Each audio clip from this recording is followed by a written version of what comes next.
Bonjour, c'est Jet, le directeur technique de Merci Jack.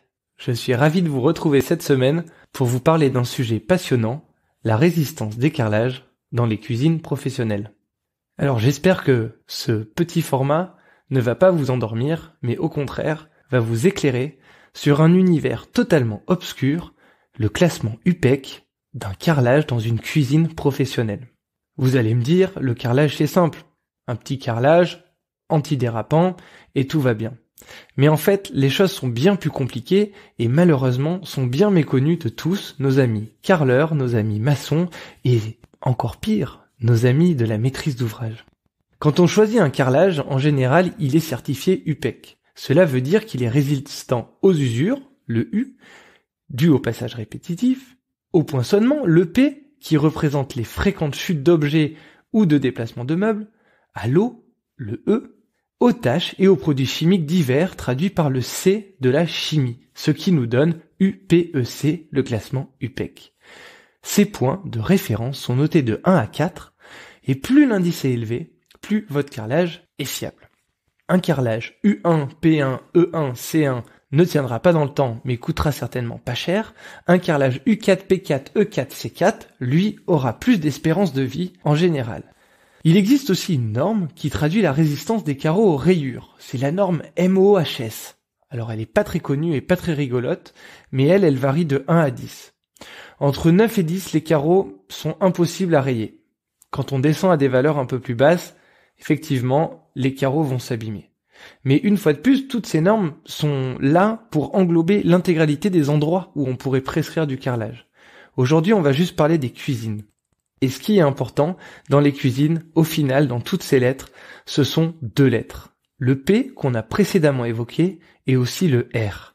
Le R, il traduit la bonne adhérence des carreaux, c'est-à-dire la capacité de ce carreau à être antidérapant dans une cuisine. Car dans une cuisine, il y a déjà de la pente pour évacuer l'eau, mais il y a aussi beaucoup de gras, beaucoup de nourriture qui tombe, et ça peut vite se transformer en patinoire. Le R, pour le qualifier, va de 1 à 12. Si on résume, on a l'UPEC, UPEC de 1 à 4, le MOS de 1 à 10 et le R de 1 à 12. Jusqu'ici, tout va bien. Mais ce que l'on ne sait peu, et ce que l'on ne sait pas, et ce que je voulais vous expliquer aujourd'hui, c'est que autant le R est universel, autant le P n'est pas uniquement inhérent au carreau qu'on achète. En effet, la difficulté de la résistance au poinçonnement d'un carrelage est due à la composition sur laquelle le carrelage va être posé. Je vais pas vous l'apprendre, il y a plusieurs manières d'installer un carrelage. La pose scellée, la pose collée. On va éviter la pose sèche pour du carrelage, ça ne servirait pas à grand chose. Ce qui est important de savoir, c'est quand on vient positionner un carrelage, sa valeur P va varier selon ce qui se trouve en dessous. Prenons un exemple. En centre commercial, quand on fait une cuisine, on livre toujours des cellules avec un plancher porteur en béton. Ce plancher porteur en béton est souvent livré à 7 cm en dessous du niveau fini.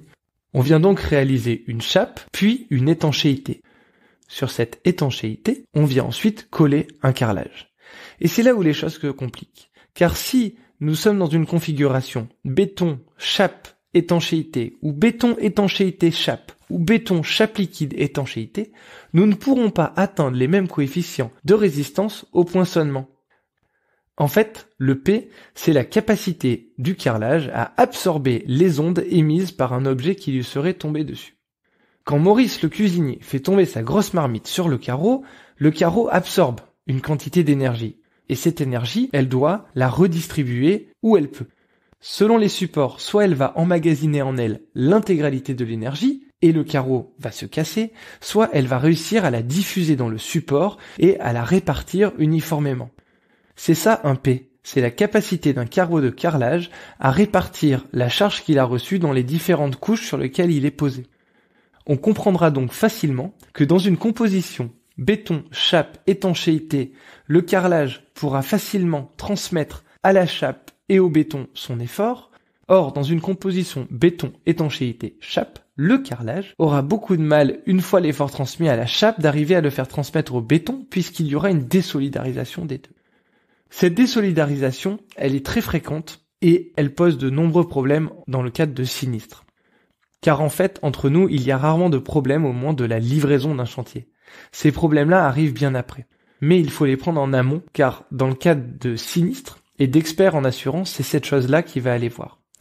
On va pas parler de maçonnerie, on va pas parler de chape solidaire et de chape désolidarisée, mais ce qu'il faut retenir, c'est quand vous êtes confronté à la pose d'un carrelage dans une cuisine, vous devez impérativement demander à la maîtrise d'œuvre une préconisation de mise en œuvre pour garantir vos intérêts et celui de la maîtrise d'ouvrage. Ainsi, l'architecte qui commande les travaux sera tout à fait à même de vous garantir que la composition et le carrelage choisi vous permettent de garantir le bon coefficient de poinçonnement. Voilà, j'espère que ça a été intéressant pour vous. On se retrouve la semaine prochaine pour de nouvelles aventures. D'ici là, bon courage sur vos chantiers.